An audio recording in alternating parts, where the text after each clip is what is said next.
고맙습니다. 안녕하세요. 반갑습니다. 강남 심포니 오케스트라가 연주하는 마티네 공연 클래식 품격 콘서트, 오늘도 사회를 맡은 조윤범입니다. 반갑습니다. 매달 한 번씩 이렇게 마티네 공연을 진행을 하고 있는데요. 벌써 2022년도 4월이 왔습니다. 4월에 날씨가 많이 따뜻해지긴 했는데요.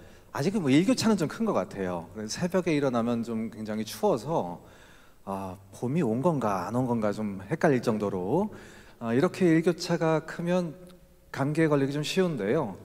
요즘에 감기가 무섭잖아요. 그래도 우리는 코로나로 좀 단련이 돼 있어서 감기에 안 걸리는 방법을 누구보다도 잘 알고 있습니다. 그래서 계속해서 이런 식으로 가다 보면 우린 감기에도 안 걸릴 것 같다라는 자신감도 좀 있긴 한데요. 저는 운 좋게도 지금 몇 년 동안 코로나에 아직 한 번도 걸리지 않았습니다. 운이 좋다고 자랑을 하고 다니긴 하는데 사람들이 놀리더라고요. 사회성이 없는 사람이라고. 요즘에 코로나에 한 번도 안 걸린 사람들은 그렇게 놀림을 좀 받습니다. 얼마나 사람들을 안 만나고 다니면 지금도 안 걸릴 수 있느냐. 어쨌든 좀 끝나가는 것 같습니다. 전 계속해서 이제 공연장에 와서 공연장 분위기를 보고 있는데 언제나 관객들이 계속해서 찾아주시고 거리 두기를 하는 좌석 외에는 항상 매진이 될 정도로 많은 분들이 공연을 보고 싶어 하세요. 올해 저희가 강남 심포니 오케스트라 계속해서 위대한 협주곡들로 꾸며봤는데요. 오늘 베토벤의 피아노 협주곡 3번 그리고 멘델스존의 유명한 바이올린 협주곡, 이렇게 두 곡을 연주를 하겠습니다. 베토벤의 협주곡은 그렇게 많은 숫자는 아닙니다. 바이올린 협주곡이 한 곡이 있고요. 그리고 작년에 저희가 또 연주했던 3중 협주곡, 이른바 트리플 콘체르토라고 하는 앞에 바이올린, 첼로, 피아노가 함께 협연을 하는 대편성의 협주곡이 또 하나가 있습니다. 그리고 이제 피아노 협주곡들인데요. 번호가 붙은 협주곡이 5개가 있습니다. 그리고 번호가 붙지 않은 곡도 2곡 정도 존재를 하는데요. 우선 14살 정도에 14살 때 쓴 협주곡이 나중에 하나가 발견이 됐습니다. 베토벤이 아직 독일에 있을 때 어린 나이에 썼던 곡으로 나중에 다른 번호들이 좀 있기 때문에 이걸 그냥 편의상 0번이라고 부릅니다.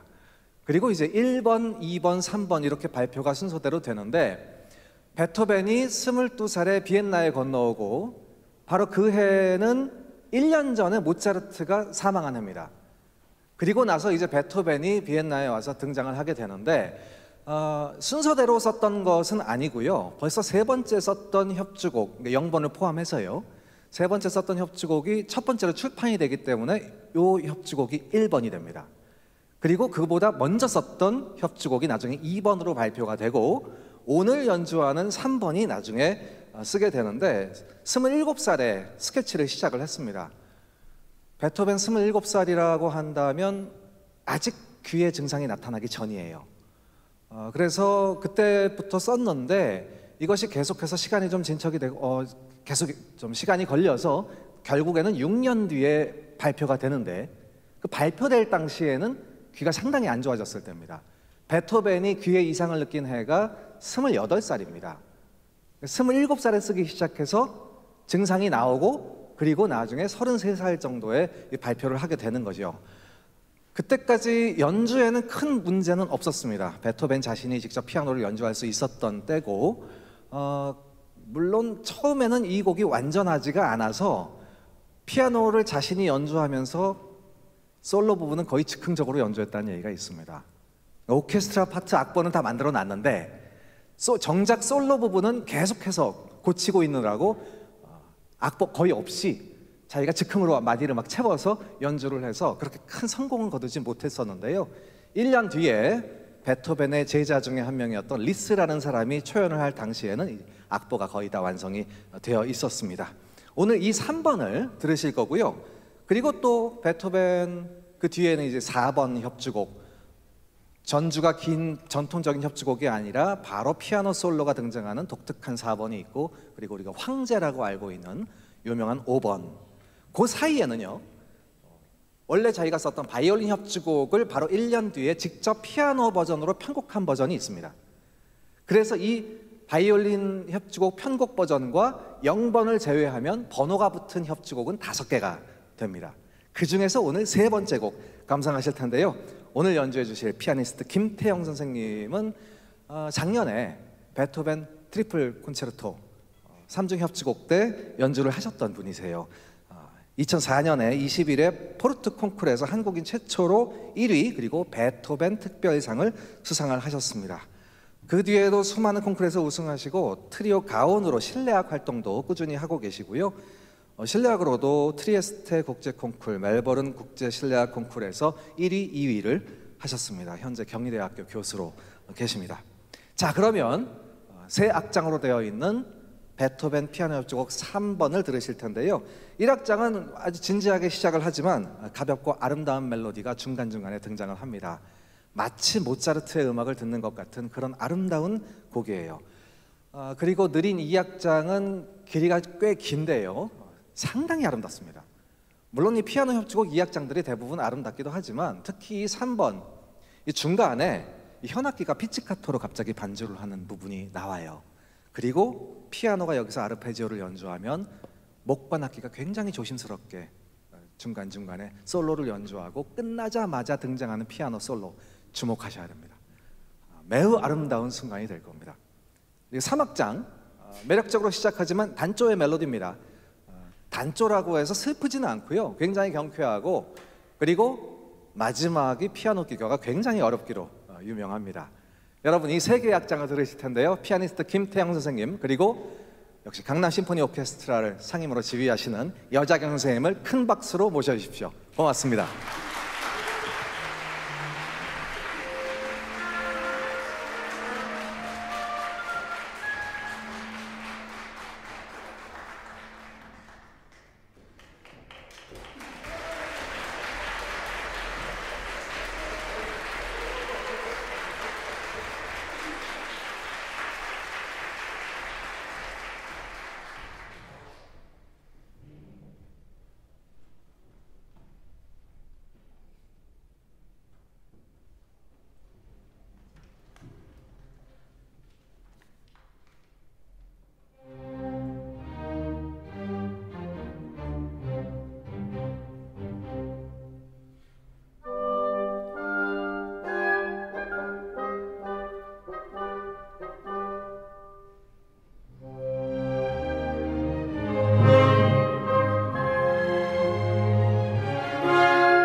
네, 감사합니다. 방금 연주 마치신 김태형 선생님 몇 마디 나눠보려고요. 숨차시죠? 네. 네. 코로나 기간은 어떻게 보내셨어요? 코로나 사실 아직까지도 코로나 얘기를 하고 있을 줄 몰랐죠. 그렇죠. 거의, 작년에도 그랬는데.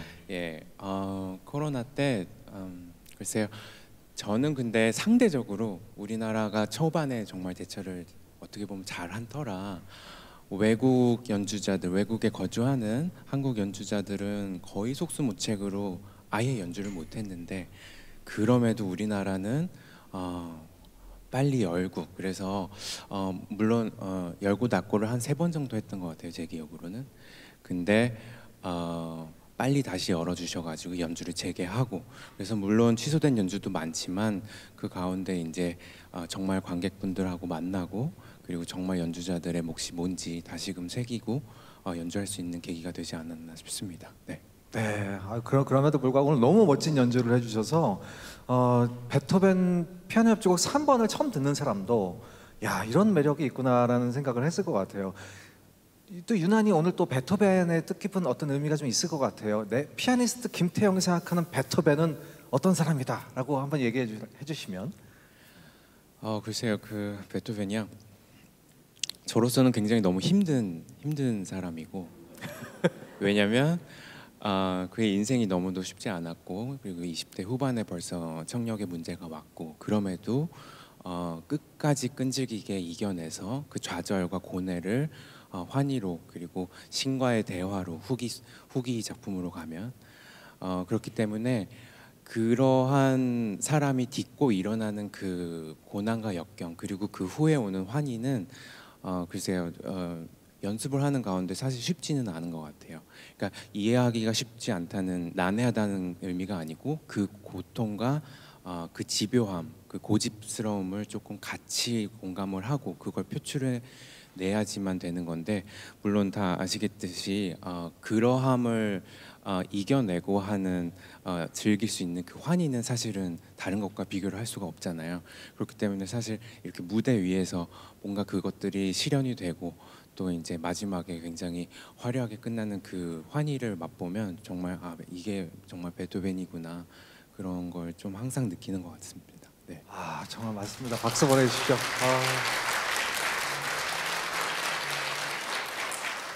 중간에는 정말 그 모차르트처럼 아름다운 부분이 있지만 역시 마지막은 베토벤이다 할 정도로 강렬하게 끝을 내주셨는데요. 5개 피아노 협주곡이 있잖아요. 그 중에서 오늘 연주하신 3번이 좀 이런 매력이 좀 있다라고 하신다면 어떨까요? 아까 해설을 너무 잘해 주셔가지고 그 부분도 제가 말씀을 하셨는지 모르겠는데 이게 유일한 C 마이너 그러니까 단조 콘체르토잖아요. 그렇지만 끝에는 정말 환희의 C 메이저로 끝나는 그게 정말 감동의 포인트가 아닌가 싶고 그리고 이 악장은 글쎄요 이게 하면 할수록 좀 계속 드는 그 감정이 곡에서부터 오는 그 감정이 좀 다른 것 같은데 절대 쉬운 그 달콤함이 아니고 그리고 항상 안주할 수 없는 그 안절부절하지만 그래도 기대어서 조금 쉬고 싶은 그런 조금 힘든 조금 안주인 것 같아요. 그래서 그런 것들을 이제 무대에서 표현하기가 굉장히 힘든데 그래도 오늘 너무너무 오케스트라 선생님하고 여재경 선생님과 강남 심포니 오케스트라 선생님들이 너무너무 잘해주셔가지고 굉장히 좋은 모멘트들이 있었길 바라는데 저로서는 굉장히 있었거든요. 잘 들으셨으면 좋겠습니다. 정말 완벽한 앙상블이었습니다. 큰 박수로 보내주시죠.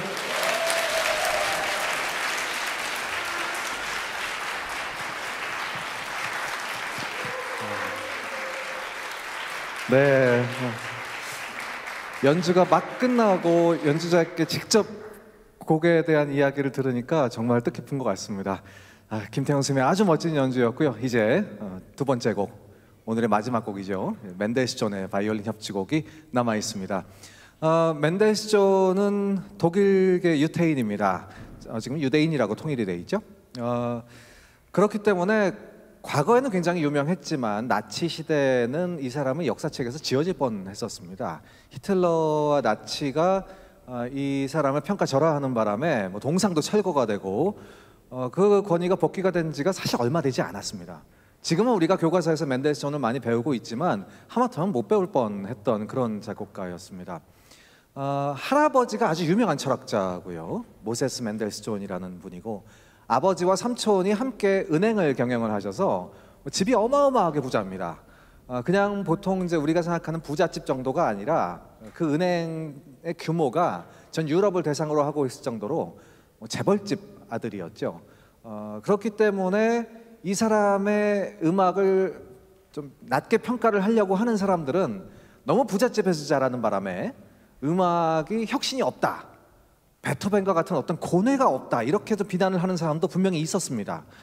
그러나 오늘 연주되는 바이올린 협주곡을 듣는다면 그런 이야기는 사실 못하는 게 맞습니다. 너무나도 혁신적인 협주곡이고 모든 악기의 협주곡을 통틀어서 가장 최고의 걸작이라고 얘기하는 사람도 굉장히 많이 있습니다. 저처럼 바이올린 하는 사람들은 이 맨델스존의 이 유명한 바이올린 협주곡을 보통 이제 한 개라고 생각을 하고 연주를 합니다. 하지만 13살 때 썼던 현악 오케스트라의 반주를 하는 아주 짧은 작품이 하나가 있고요. 보통 그래서 그걸 1번, 지금은 2번 뭐 이렇게 부르지만 워낙 이 협주곡, 나중에 36살에 쓴 이 바이올린 협주곡이 유명하기 때문에 보통 번호 붙이지 않고 이 한 곡을 지칭할 때가 많습니다. 그리고 또 피아노와 함께 연주하는 이중 협주곡도 있습니다. 잘 연주가 되지는 않는데요. 워낙 이 곡이 유명해서 그렇습니다. 유명한 만큼 아주 독특한 곡입니다. 보통 일반적인 협주곡 한다면 앞에 전주가 길죠. 그리고 그 긴 전주 동안 앞에 협연자는 보통 서서 준비를 하거나 땀을 닦거나 좀 민망하게 웃고 있거나 뭐 이런 게 보통 전통적인 협주곡인데 전주가 한 마디밖에 되지 않습니다. 바로 솔로가 등장하는 매우 독특한 곡이고요.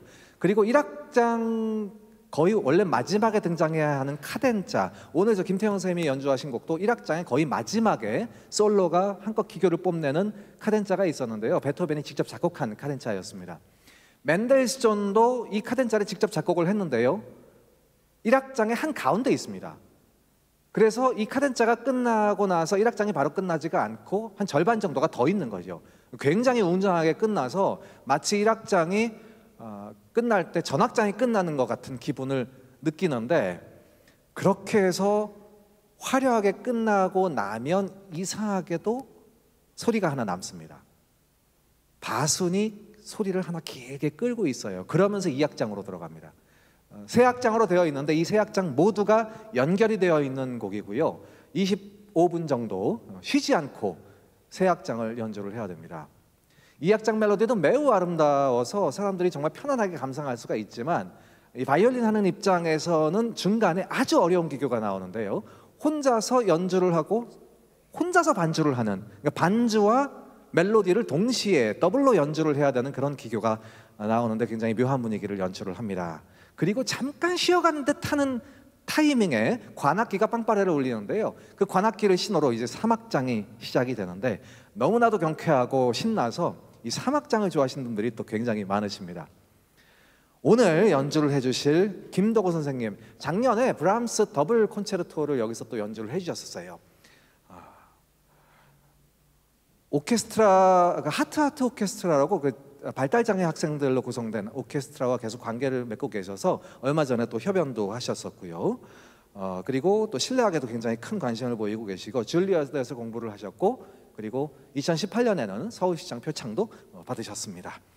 자, 그러면 김덕원 선생님을 모시고 이 유명한 맨델스존의 바이올린 협주곡 감상하시겠습니다. 그리고 끝난 직후에 다시 인터뷰를 진행하겠습니다. 고맙습니다.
김덕원 선생님의 아주 멋진 연주였습니다. 다시 한번 큰 박수 보내주십시오.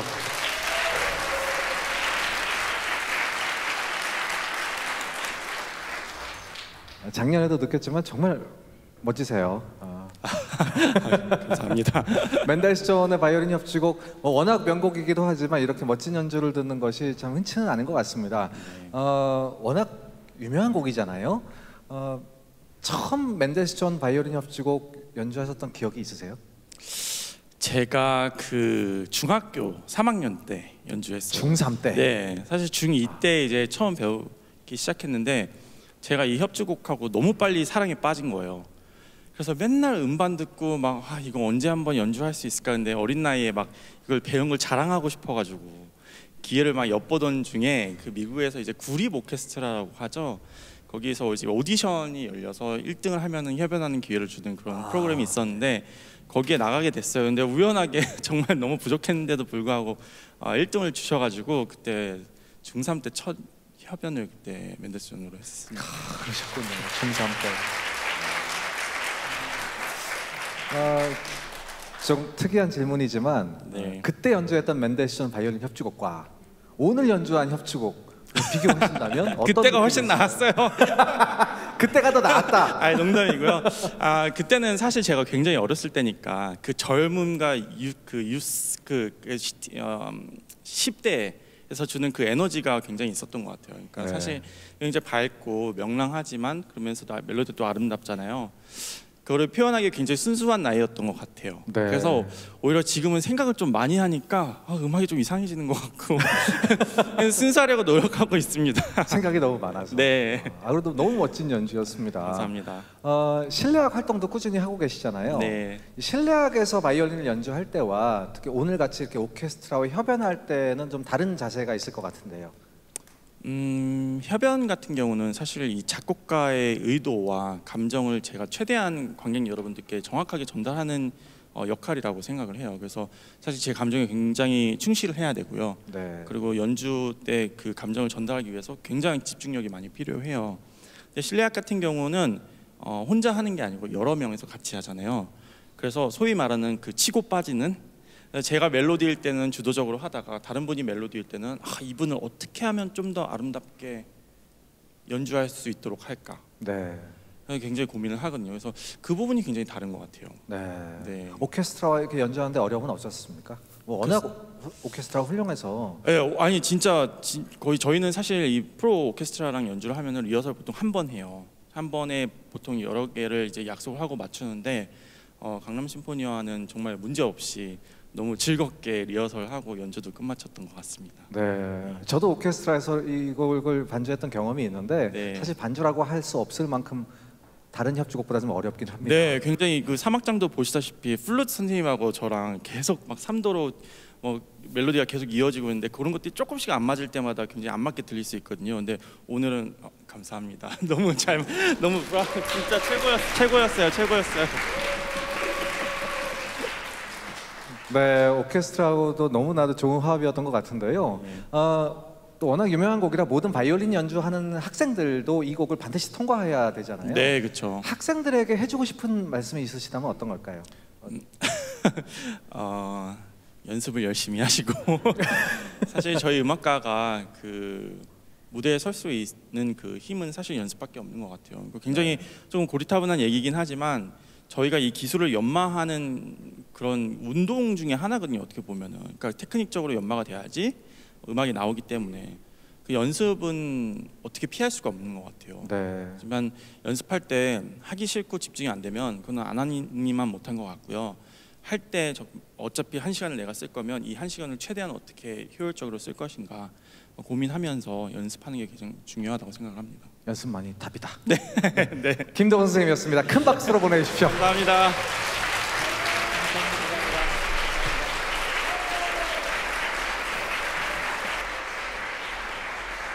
네, 오늘 또 여자경 선생님의 지휘로 강남 심포니 오케스트라 연주로 협주곡 2곡을 감상하셨는데요.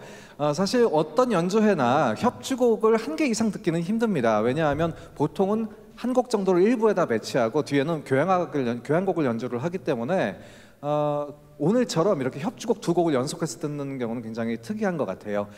이렇게 협주곡을 계속해서 연주하는 마티네 콘서트 계속해서 와주시고요. 강남 심포니 오케스트라 두 개의 공연이 또 더 있습니다. 4월 23일에 교향악 축제 매년 있죠. 이 교향악 축제 올해에도 강남 심포니 오케스트라가 아주 멋진 연주회를 준비를 했는데요.